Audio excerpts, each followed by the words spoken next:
What's up, guys? It's your boy Jab Anima. Today we're gonna kick it off right from the beginning. Okay, let's say you just downloaded Blender, you don't know what's going on, you installed it, and then you open up the program and all you see is this big box. Okay, so your Blender might look slightly different, but everything is gonna work almost the same. But we are going to make some changes right off the bat. So the first thing we want to do is go to edit, and we're going down to preferences, and we're going here on the input, and we're going to click this emulate numpad. Hey, next thing we're going to do is we're going to go to navigation, and we're going to click this orbit around selection. This is the most important thing that you can do in preferences, is this button right here, I swear to you.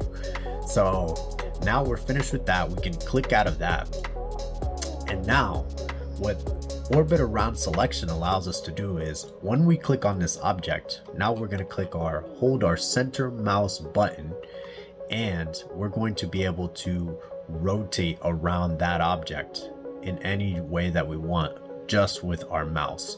Now let's say that we have two of these boxes. Now if we click on this one, we're going to orbit around that one.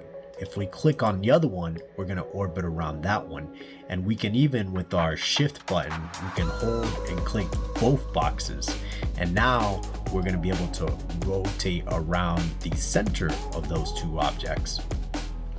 Now there's another way to navigate, which is what I just did that you saw there, which is to hold our shift. So we hold our shift, and then we also hit the center middle mouse button, and we can pan up, down, left. Okay, and then let's say like for some reason you just get like lost, like where's my stuff, right? There's two ways.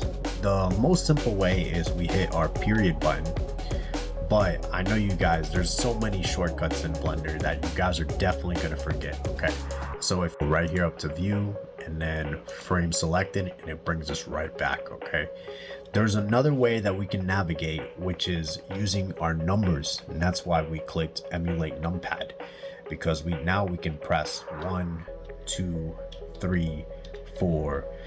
You guys won't really use these very much, but you will use the number 5, and number 5 is to switch from orthographic view to perspective view, and that's going to be very important later on. And then the last way that we can do it is to hold Alt and then our center middle button, and then we can also just kind of like give it a swipe to the left, to the right, down, up. That allows us to navigate really quickly angles, 90-degree angles. All right, guys, that's it. I'm going to be posting some videos.